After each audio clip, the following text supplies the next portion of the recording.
Well, it's interesting, Bev, looking at President Biden's reaction. Remember, nearly 10 years ago, there was that horrific shooting at Sandy Hook Elementary School in Connecticut, and it was something that President Biden at the time, Vice President Biden, really spoke out against. And now, 10 years, nearly 10 years later, we are still seeing these mass shootings, even in spaces like schools, happening more frequently. So the immediate political fallout, I would say, is Democrats, maybe some moderate Republicans and independents pointing to the need for gun control in this country and really pointing the finger at the gun lobby. We do know that the shooter was able on his 18th birthday to purchase semi-automatic rifles, and then he carried out this attack. So I would say a lot of the blame is being pointed at the gun lobby. And interestingly enough, we know that President Trump and Texas Senator Ted Cruz are scheduled to speak at the National Rifle Association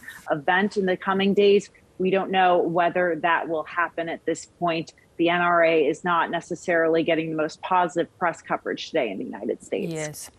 And at the same time, Julia, there is legislation sitting there for the passing, stricter background checks, other legislation that just does not seem to move forward.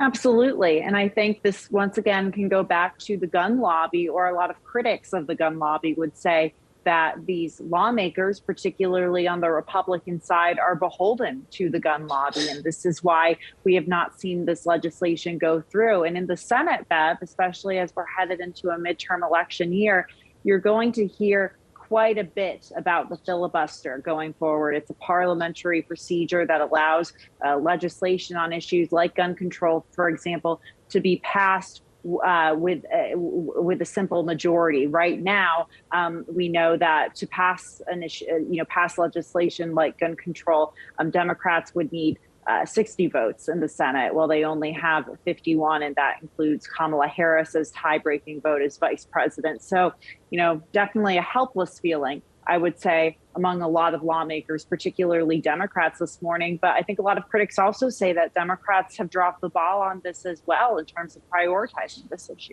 Yeah.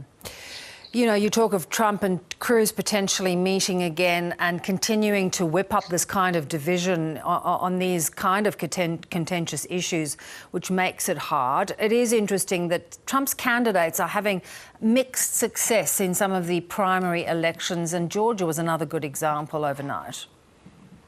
Right. So I think going into the Georgia gubernatorial primary, that's where we saw really a division in the Republican Party. Just to give a breakdown, we saw that President Trump endorsed former Georgia Senator David Perdue. Well, we saw that former Vice President Pence and a number of other establishment figures in the Republican Party endorse the incumbent governor, Brian Kemp. Now, Brian Kemp was leading in the polls and in the fundraising all the way up to election night, and he won by a pretty large margin. So I think it just goes to show you that President Trump's endorsement is not always, a winning ticket, if you will. However, that being said, President Trump did see some other wins throughout the night. We know that former press secretary Sarah Huckabee Sanders won the Republican gubernatorial nomination in Arkansas. She is on track in that deep red state to become the first female governor. So there are some victories for President Trump, but it's a mixed bag. And I think for President Trump and his brand of being, quote unquote, undefeated, a mixed bag isn't always good enough. Yeah. When you start seeing these results coming through, and as you point out, that mixed bag, what sense does it give you of what Joe Biden faces in the midterms? Well, I think regardless, with these results, we are seeing very high Republican turnout in a lot of these states. So that shows that the Republican base is very galvanized, enthusiastic, and that's not good for Democrats. We know that a lot of these midterm election battles and election battles in general tend to be turnout battles. So we are seeing the Republican base very fired up at a time when the United States is facing a number of issues like the baby formula shortage crisis or inflation.